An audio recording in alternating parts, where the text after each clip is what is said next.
The Tao of Self-Confidence, Episode 530.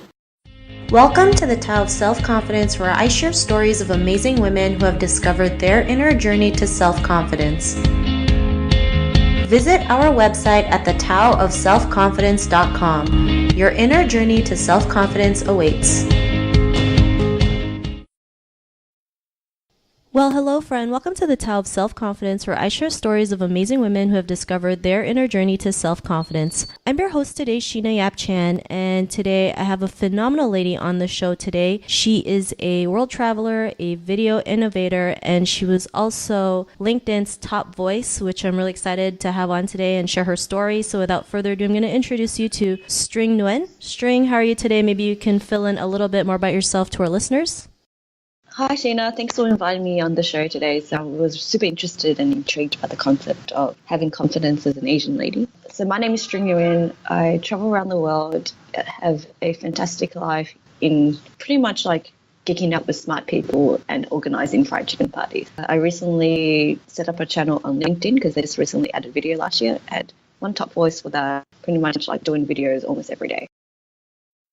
Awesome. Well, thanks for sharing that. And String, what's your cultural background? My family is from Vietnam. Nguyen is a very popular name. It's like the Smith equivalent, or Asian. The Chinese version is Chan, or for Koreans, it's Song.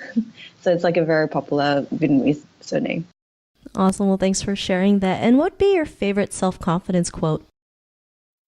Okay, darling, just fucking own it. I feel like a lot of women don't own their like femininity or their confidence or anything. And even if they just want to focus on careers, they should just own it. Awesome. I love it. It's short and sweet and powerful at the same time. And as women, yeah, we're so afraid to own it, right? Especially, how we were brought up. We've been programmed to just like be in the background, not realizing we're meant to own up, go out there and live the life that we want and own it. So thanks for sharing that great quote. And in your own words, how do you define self-confidence? Well, I guess like the quote is pretty much similar to what I did. I believe in owning it. You don't have to brag about it, but having a quiet confidence of like able to deliver and have a voice of authority around it, especially because I'm very career focused as well. I feel like a lot of people respect that, and it's like action speaks louder than words. So if you say something, you want to deliver it, just deliver it.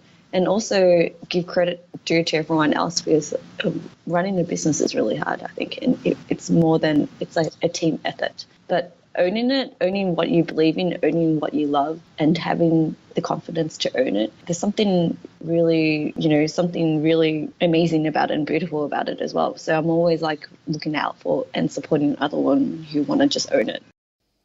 Awesome. Thanks for sharing that great definition. And String, what was your life like before your discovery of self-confidence?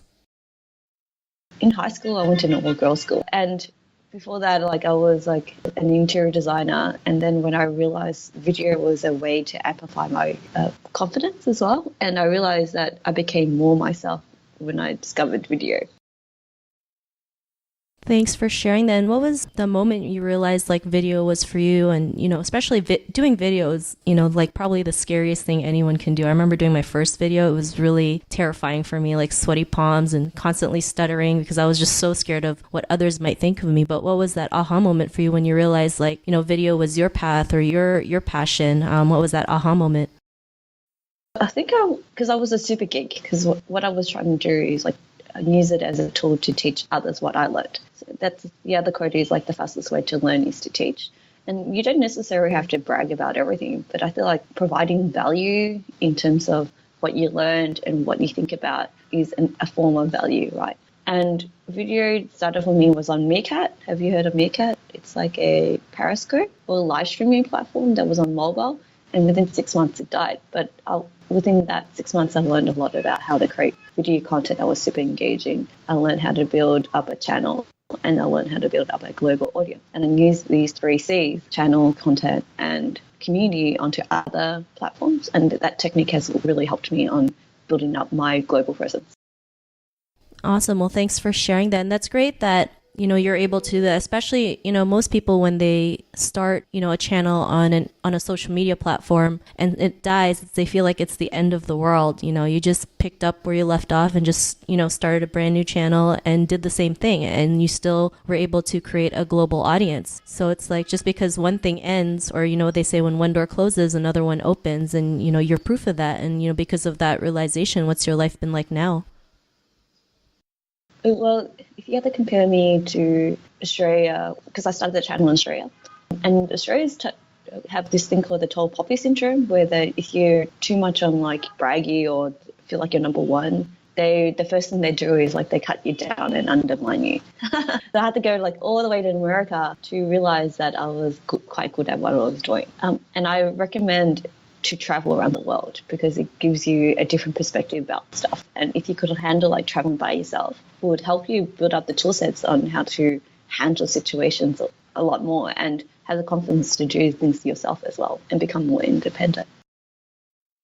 Thanks for sharing that. And I think, traveling is a really great way to build that confidence and, just learning to explore different cultures. I think it's great. And just, have more time to yourself. I think a lot of people don't spend a lot of time with themselves because they feel like it's too weird or awkward or it doesn't look cool. But we get to know a lot about ourselves because we have that me time. So thanks for sharing that tip. And string to the, if our listeners wanted to check out some of your videos or some of your work, is there any links or social media profiles we can connect with? I'm on Instagram on string story, like a piece of string and story. And if you want to see what I'm doing, and for the business savvy person or who wants to understand how to do videos for business, follow me on LinkedIn, string story as well. Otherwise, feel free to reach out to me and say you found me on Sheena's podcast. Then I will connect with you because I'm a little bit fussy in who I connect with. Awesome. Well, thanks for sharing that. And to our listeners, if you want to connect with String, you can also head on over to the Tao of selfconfidence.com and search for String's name. Her show notes will pop up along with everything else that we talked about. And I really just want to thank String today for taking the time to share her story and tips with us on self-confidence. So thank you so much, String. Thank you for having me, Sheena. Not a problem. It was really great having you on the show. And to our listeners, be on the lookout for another new episode of another amazing woman's journey to self-confidence. And we'll talk to you soon. Bye for now. Thank you for tuning in to another amazing episode of the Tao of Self-Confidence. Want to learn how you can use podcasting to market your business? Download your free report by visiting our website at thetaoofselfconfidence.com. Your inner journey to self-confidence awaits.